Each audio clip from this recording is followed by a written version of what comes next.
Don't worry about that smoke, y'all. I was just doing a little bit of fire bending, you know what I'm saying? Look, this kid was better than Messi. But whatever happened, the story of Victor Vasquez, man. Hopefully I said that right, you know what I'm saying? Vasquez. Look, man, make sure you leave a like for the video, man. Leave a comment down below if you got any recommendations on videos that y'all need me to react to, you know what I'm saying? Because y'all be leaving me comments, but I'll be trying to get to them, all right? Listen, I'm going to get to all the videos y'all be wanting me to react to, all right? But listen, make sure you subscribe. We finna get right to it, man. See who the kid that posed to being better than Messi at a certain time. Let's see. Barcelona's youth program La Masia has produced some of the greatest football talents in history. Okay. It's one of the most prestigious and respected football youth programs in the entire world, where only the best of the best are selected. And of the many legendary graduates of La Masia, the class of 1987 stands head and shoulders above the rest. This class includes players like Gerard Piqué, Cesc Fabregas, and last but not least, Lionel Messi. Okay. But what if I told you that there was one more? Hey, who those other two though? Who the other two that they pointed to? Whoever. This one, I think. Do I need to react to them too? You know what I'm saying? Let me know in the comments. A kid who was ranked even higher than Messi by his youth coaches and teammates. Who? A kid who, instead of Messi, played the 9 position, was the main free kick taker, and was even considered the core of the squad. Who? It might sound hard to believe, but it's true. I ain't gonna cap. Messi looking a little like Markiplier right here. If you know who Markiplier is, leave a like for the video or leave it in the comments, you know what I'm saying? It was no other than this kid right here, the La Masia class of 1987 captain, Victor Vasquez. So just how good was he, and what ever happened? Okay. Shout out to Raymar. Okay. Victor Vasquez was born in Barcelona as a Catalan native, and naturally, as a kid, he would support Barcelona, as every young footballer growing up in the area normally does. If you were a kid who loved football growing up in Barcelona, it was your dream to one day wear the proud colors of blue, red, and maroon and play for your city. Victor Vasquez was one of those kids that had the talent and opportunity to make that dream come true. What happened? At the age of 11, he was chosen to join the elite ranks of Barcelona's prestigious La Masia youth program. And just to give you a bit of information on La Masia,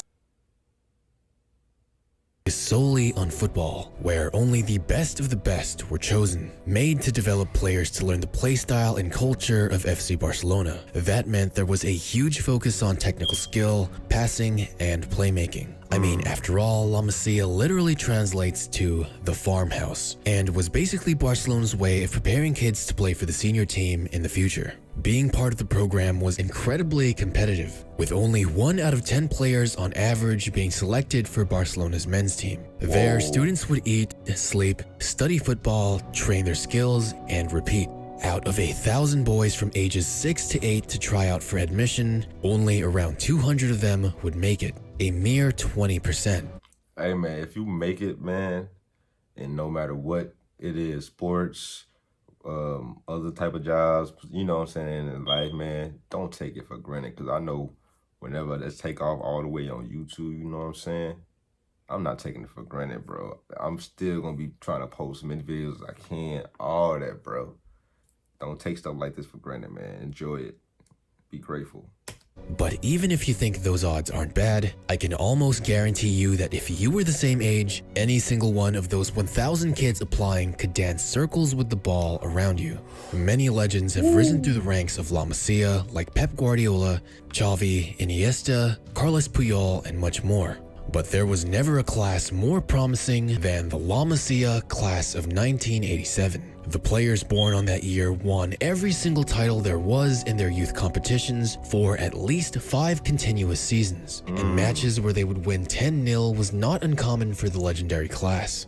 In defense, there was Gerard Piqué, who was seen as the most immature of the group, which I think he never really changed from given the way he tweets on Twitter. Then, in midfield, Cesc Fabregas distributed passes, initiated plays, and showed flashes of a great midfielder and maestro. And of course, a skillful Argentinian kid who loved to dribble the ball and attack but didn't really talk much, who at the time was known only as Leo before everyone would know his last name. But the main star was a little further ahead, a person who was always sending the ball to the back of the net and the star of the team, Victor Vazquez. He could play left wing, right wing, or even attacking mid, as he was so good at playing with both feet, had incredible pace, and was great at scoring goals. In fact, Vazquez was so good, the La Masia class of '87 was once nicknamed Generación Vazquez, or in English, the Vazquez generation.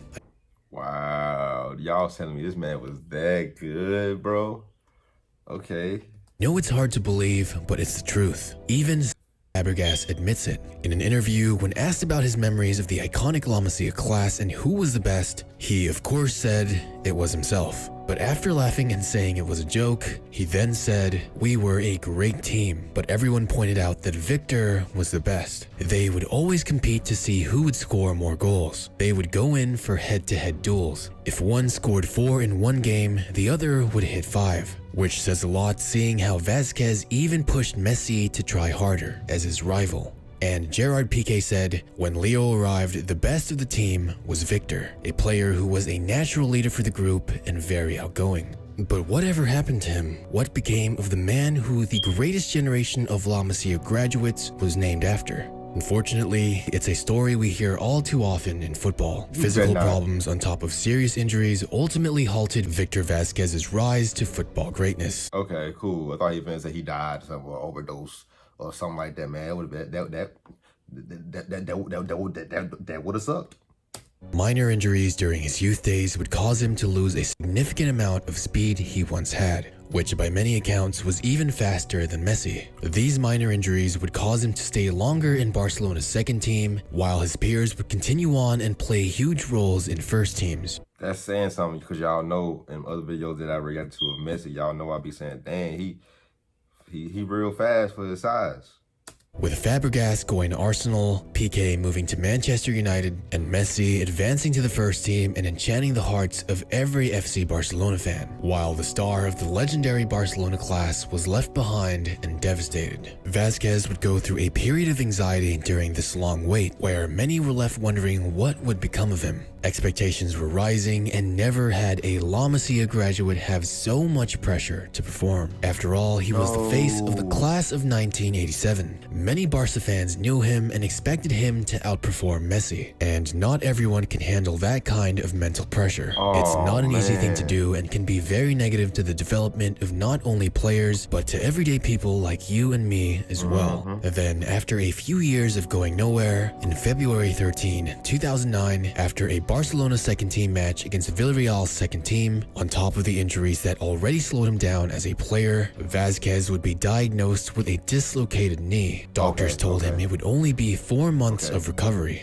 But even after— Hey man, dude, this voice, even after they did this, they went down and ate the Fruit Loops and ate the Cheerios. Bro, what? Bro, his voice, I swear, I'm telling you, every time he's saying he was I swear that I thought he was finna say diagnosed with a heart disease and his heart finna jump out his chest or something. I don't know, bro. He's scaring me.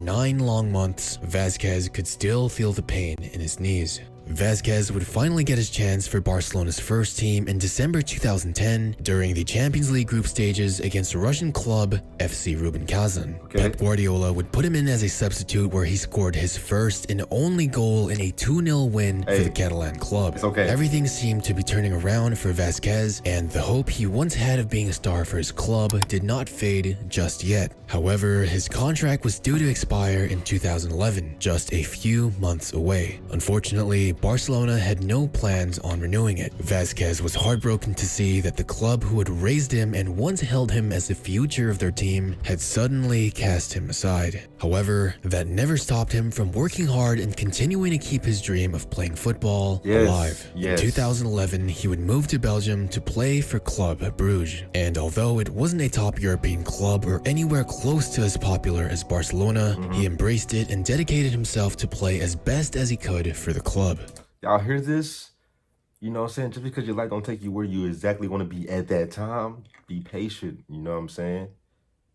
No matter what it is, YouTube, whatever, man. And see, you might find something that you can be satisfied with or make the best out of it, you know?